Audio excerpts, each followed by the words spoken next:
वेधशाला पर पुनः स्वागत करता हूँ। मैं कल आपको वास्तविक संख्याएं बता रहा था, आज हम उसके आगे बता रहे हैं। आज मुझे देखना है कि कोई भी संख्या पन्ने रूप में दी गई है वो कब शांत होगी कब आसान होगी। यहाँ दिया गया है कि यक्ष या कोई पन्ने संख्या जिसे के रूप में लिखा गया है, एक क्या हो अभाज्य है। एक पन्ने संख्या ऐसी है कि क्यों 2 की घात या 5 की घात n के रूप का है, जहाँ यम और यश निरंतर पूर्णांक है और यश का दशमलव के साथ शांत होगा। इसका क्या मतलब है? कोई भी मध्य संख्या जैसे दिया गया उदाहरण के तौर पर पन्ने संख्या दिया गया है, क्या कहते हैं, मान लीजिए 27 बटा दिया गया आपका 125, 27 बटा 125। अब ये पन्ने संख्या दी गई, इसको बताना है कि पन्ने संख्या शांत है कि आसान है। तो इसमें क्या देखा जाएगा, जो ये PQ है ये सहाभाज्य संख्या होना चाहिए। हम बताएंगे सहाभाज्य संख्या किसे कहते हैं, जब दोनों का यस्यक क्या होना चाहिए, 27 और 125 का क्या होना चाहिए, यस्यक 1 होना चाहिए। ओके, और क्या है, जो इसके बाद जो ये Q दिया गया, ये आपका P है, ये आपका Q है। Q बराबर यहाँ क्या दिया गया, Q बराबर दिया गया 125। क्या 125 को 2 की घात m और 5 की घात n के रूप में लिखा जा सकता है। तो 25 5 का धन होता है और 2 की घात 0 लिखा जा सकता है।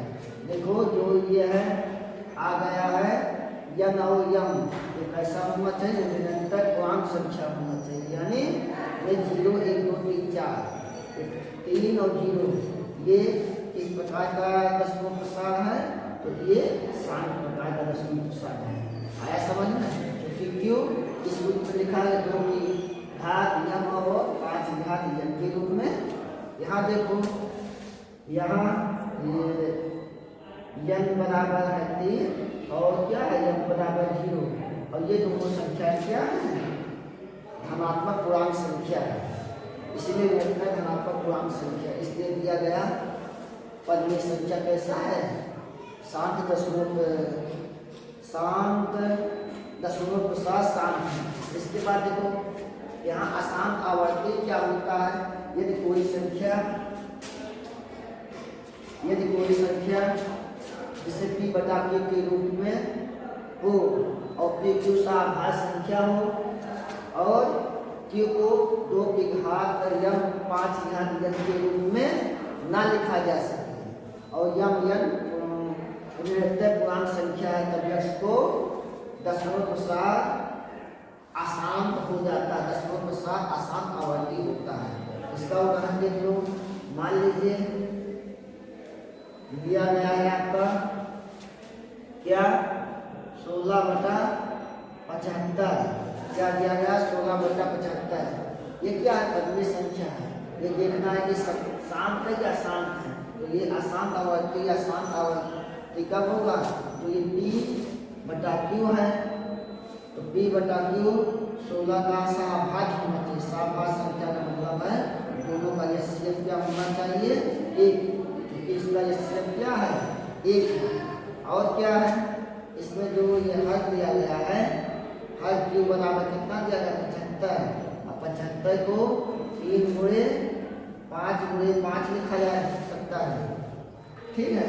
अब यहाँ 3 5 की घात 2, ये देखो Q को यहाँ कहा गया है अशांत आवर्ती कब होगा, जब Q को 2 की घात m और 5 की घात n के रूप में ना व्यक्त किया जा सके।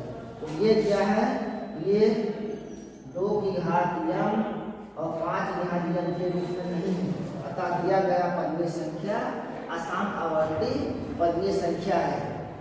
आया समझ में नहीं? अब इसके बाद देखो, अब पन्ने संख्या क्या होती है, पन्ने संख्या कई बार बताए हैं। यदि कोई संख्या x को पन्ने संख्या तब कहेंगे जब उसको P बटा Q के रूप में लिखा जा सके।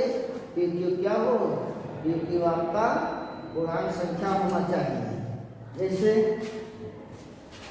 5 दिया गया है, 5 को पदवीय संख्या कहेंगे 5/1, इसको देखो P/Q के रूप में लिखा गया। P क्या है आपका, और Q का मान क्या होना चाहिए, Q का मान 0 के बराबर ना हो। Q पूर्णांक संख्या है। और देखो आप पदवीय संख्या किसे कहते हैं, ऐसी संख्या जिसे P/Q के रूप में व्यक्त न किया जा सके और Q 0 के बराबर ना हो, तो फिर क्या कहा जाता है, अपवर्गीय संख्या कहा जाता है। देखो ये चीजें नहीं पूछी जाती है आपके में, क्या किया जाता है, जैसे आपको वर्गमूल में दिया, जैसे वर्गमूल 5 हो गया, वर्गमूल 25 हो गया, वर्गमूल 625 हो गया, 625। अब इन सब में से पूछा जाता है कौन पदवीय है कौन अपवर्गीय नहीं।